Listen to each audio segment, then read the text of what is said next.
Envoie ton Esprit Saint, ton feu d'amour divin, déploie ton cœur et viens nous sauver. Délivre-nous de nous, délivre-nous de tout ce qui refuse en nous de t'aimer.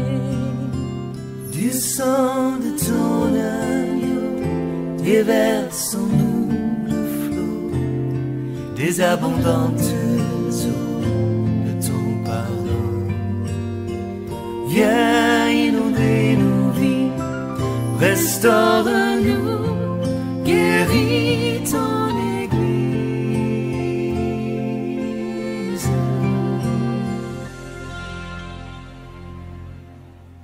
Alléluia. Et nous avons également traité le sujet qui dit: est-ce que le président de la République représente le peuple devant Dieu? Nous avons dit non.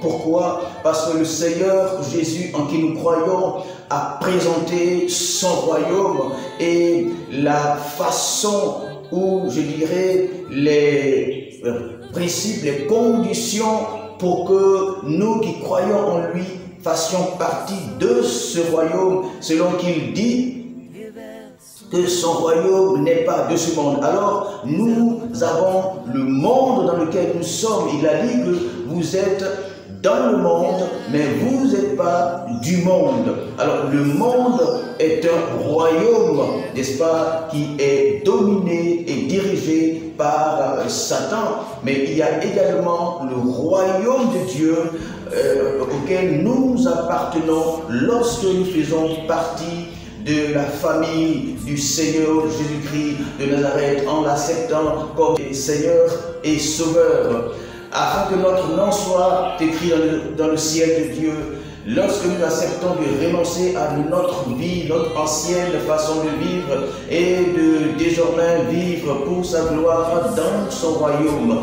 Alors, les autorités ou le président de la République n'est pas forcément le responsable de tout le peuple dans une nation ou devant Dieu, selon que le Seigneur Jésus a dit: vous êtes la lumière du monde et le sel de la terre. Alors la lumière du monde et le sel de la terre, ce ne sont pas les autorités politiques dans nos nations, mais la lumière du monde et le sel de la terre, c'est bien entendu l'Église de Dieu, les représentants, n'est-ce pas, du Seigneur Jésus-Christ sur terre, ceux à qui Dieu donne mandat, ceux avec qui le Seigneur travaille, le Seigneur de tout l'univers, le Seigneur, le créateur de toute la terre, le Seigneur, le créateur de toutes les nations et tous les royaumes, donc travaille en collaboration avec ceux qui croient en lui, travaille en collaboration avec ceux qui ont reçu le Saint-Esprit, ceux qui ont reçu l'autorité du ciel et de la terre, selon ce qu'il a dit: toute autorité m'a été donnée dans le ciel et sur la terre. Et il a dit à ses apôtres: ne partez pas, mais vous recevrez une puissance, le Saint-Esprit survenant sur vous, et vous serez mes témoins. Alléluia. Alors que le nom du Seigneur soit béni. Et je traite également le sujet de la théocratie, parce que certains chrétiens pensent que pour qu'il y ait la paix dans ce monde, il faille que nous puissions exercer, des chrétiens ou autres doivent exercer la théocratie, parce que selon eux la théocratie est biblique. Nous avons dit non, que la théocratie n'est pas forcément biblique et que le Seigneur travaille avec des cœurs. Et David a exercé, n'est-ce pas, la monarchie en Israël et le droit, sinon les droits que Dieu accordait aux souverains en Israël, ou comparé à aujourd'hui, est présenté ou serait aujourd'hui, je dirais, présenté comme un pouvoir autoritaire, je dirais un pouvoir dictatorial. Alors Dieu n'a pas forcément besoin d'un régime particulier, mais Dieu a besoin des hommes particuliers, Dieu a besoin des cœurs particuliers, Dieu a besoin des personnes particulières qui lui appartiennent et qui, n'est-ce pas, vivent avec un cœur obéissant à lui par le Saint-Esprit afin de marcher selon lui. Alléluia. Alors que le nom du Seigneur soit béni. Nous avons également dit que l'Église est l'entité sur terre. L'Église est l'entité dans les nations avec laquelle Dieu créateur de toutes les nations, lui qui a dit allez et faites de toutes les nations mes disciples, travaille. Jésus travaille avec l'Église dans les nations. Jésus travaille avec l'Église afin de diriger, n'est-ce pas, les nations. Selon qu'il a dit, allez et faites de toutes les nations mes disciples. Les nations ici, c'est en termes de pays. Pourquoi? Parce que l'Église, logiquement, a la capacité, l'Église a la force de Dieu, l'Église a l'autorité de Dieu, l'Église a la puissance du royaume de Dieu afin d'influencer son environnement et d'influencer la nation. L'Église a une force spirituelle. L'Église a une force suprême, à la force suprême, venant de Dieu, capable d'influencer les mentalités, les comportements, les vies dans la société au plan spirituel, afin d'imposer le royaume de Dieu. Selon quand Jésus dit, priez et dites, notre Père qui es aux cieux, que ton nom soit sanctifié et que ton règne vienne, pour que, afin que ta volonté soit faite sur la terre. Alléluia. Voici le but de Dieu. Dieu crée Adam afin que Adam manifeste dans cette nouvelle création où Satan et ses anges vers lesquels ont été, je dirais, précipités pour que Adam puisse exercer, pour que Adam puisse manifester, pour que Adam puisse exécuter non seulement la puissance de Dieu, l'autorité de Dieu, mais le plan de Dieu sur terre, selon qu'il a dit, faisons l'homme à notre image, selon notre ressemblance, pour qu'il domine, pour qu'il domine, pour qu'il domine. Et alors l'homme a reçu de Dieu l'autorité de dominer là où Satan, n'est-ce pas, était. Alléluia. Satan donc n'est pas un obstacle véritable, réel, pour que l'homme puisse dominer là où Satan est. Mais en réalité, le réel problème de l'homme, c'est son cœur. Le réel problème de l'homme, c'est sa volonté à appliquer, sinon à soumettre sa volonté à celle de Dieu. Et c'est ce que Dieu demandait à Adam. Dans le jardin d'Éden, Dieu ne demandait pas à Adam forcément d'être plus puissant que Satan, d'être plus fort que Satan, d'être, je ne sais, plus intelligent ou autre que Satan, même si l'homme l'est. Mais c'est pas ce que Dieu attendait d'Adam comme Dieu attend de nous. Alléluia. Aujourd'hui, Dieu n'attend pas forcément que nous ayons l'autorité qui renverse tout son passage, que nous ayons, n'est-ce pas, l'autorité, la force des anges, mais Dieu veut simplement que nos cœurs lui soient soumis. Dieu voulait simplement que le cœur d'Adam soit soumis à sa parole en Éden. De même qu'aujourd'hui, Dieu veut simplement et seulement que les cœurs des humains lui soient soumis à sa volonté, soit soumis à sa parole et soit soumis également au Saint-Esprit. C'est là que Dieu nous attend. Que nos cœurs soient soumis au Saint-Esprit afin que nous puissions marcher selon le Saint-Esprit, afin que nous puissions marcher conduits par le Saint-Esprit. Alors, si nous sommes conduits par le Saint-Esprit, nous ne pouvons avoir, n'est-ce pas, des défaites, car c'est le Saint-Esprit lui-même qui nous conduirait. Mais aujourd'hui, le véritable problème est notre cœur. Dieu nous donne le Saint-Esprit afin qu'il marche au-devant de nous et que nous marchions par le Saint-Esprit en obéissance à sa parole afin que nous puissions avoir la victoire. Pour que nous nous ayons la victoire. Ce n'est pas forcément que nous ayons l'autorité de Dieu, l'autorité du ciel ou l'autorité des anges, mais que nous ayons notre cœur soumis au Saint-Esprit et à la parole de Dieu. Voici ce que Dieu attend de nous, mais bien malheureusement, ces choses-là sont difficiles pour l'Église. Alléluia. Alors, le sujet principal que nous traitons est la lecture spirituelle de la crise que nous avons connue dans notre nation et nous connaissons encore, ça dépend de la vision de chacun de nous. Alléluia. Et la crise, n'est-ce pas, que nous avons connue dans notre nation est la même crise que la plupart des nations connaissent à cause de la venue du Seigneur Jésus. La terre, n'est-ce pas, connaît des tribulations. La terre, n'est-ce pas, connaîtra des moments difficiles. Pourquoi? Parce que Satan domine ce monde. Satan sait qu'il lui reste quelques jours, quelques temps, n'est-ce pas, à passer sur la terre. Et Satan sait que Jésus-Christ, le roi, n'est-ce pas, des cieux et de la terre, le roi de la création, arrive bientôt. Satan le sait, alors Satan travaille à amener plusieurs avec lui. Alléluia. Alors Jésus-Christ revient bientôt et l'église de Jésus-Christ doit être prête.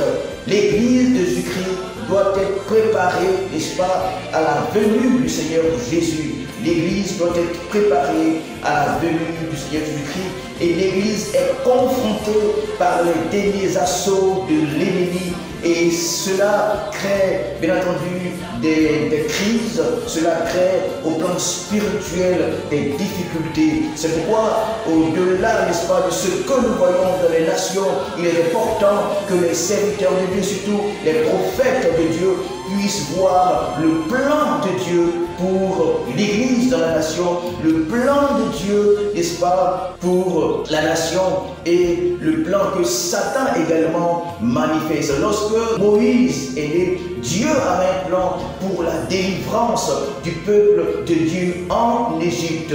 Satan s'est levé, Satan s'est manifesté à travers Pharaon afin de tuer les premiers-nés, car lorsque Dieu manifeste son plan, le plan de Dieu lié au royaume de Dieu, en opposé, Satan également manifeste son plan pour s'opposer au plan de Dieu. Lorsque Jésus-Christ est né également, Satan va inspirer Hérode, son serviteur, afin que Hérode également travaille à détruire, à bloquer, à empêcher le plan de Dieu. Dieu a un plan pour chacun de nous.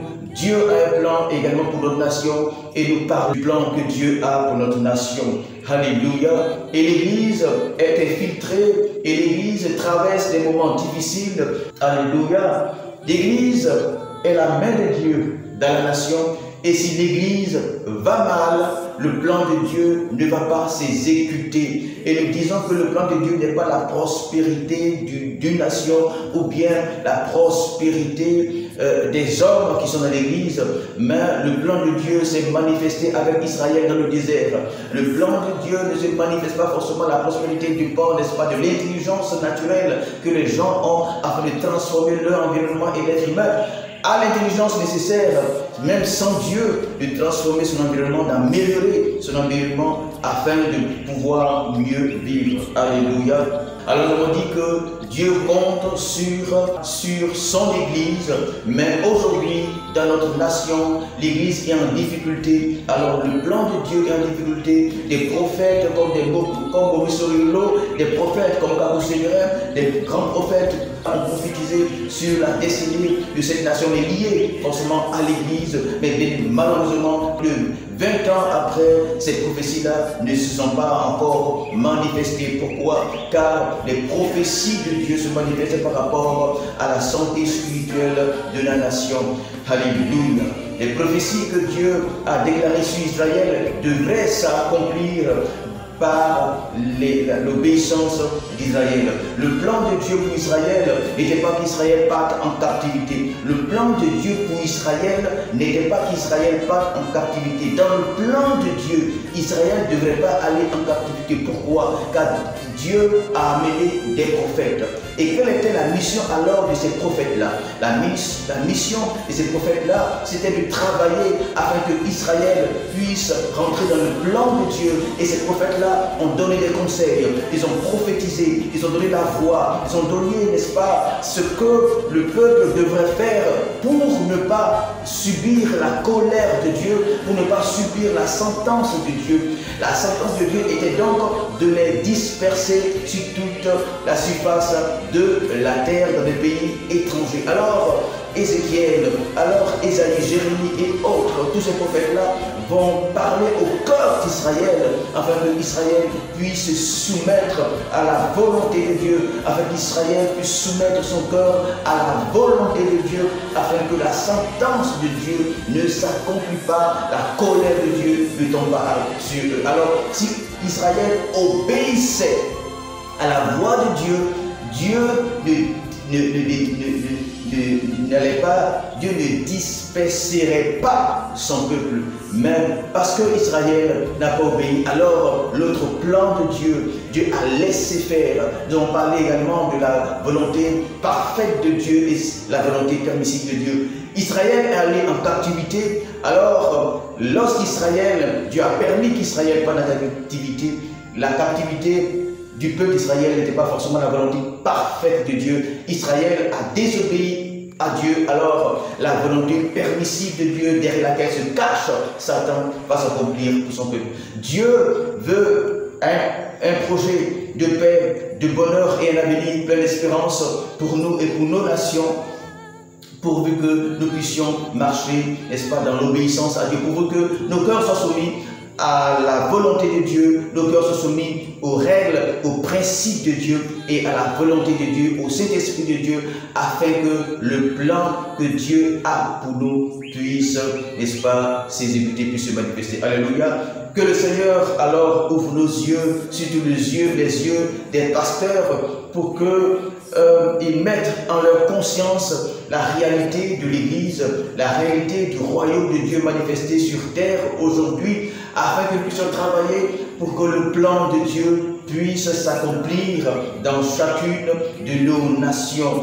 Dieu a besoin que nous travaillions pour la santé de l'Église, afin que son plan puisse s'exécuter, car Dieu ne va pas exécuter son plan dans une nation par rapport à une communauté. Dieu ne va pas regarder au pouce seulement pour la santé, n'est-ce pas, du corps. Dieu ne regarde pas seulement à l'orteil ou à l'oreille ou aux yeux seulement pour définir la santé de tout un corps, mais Dieu travaille à la santé du corps de Christ pour que enfin la volonté parfaite de Dieu puisse se manifester là où l'Église, n'est-ce pas, est, afin que le plan de Dieu puisse se manifester, afin que l'Église puisse être réellement la lumière de là où elle est et celle de là où elle est. Alléluia.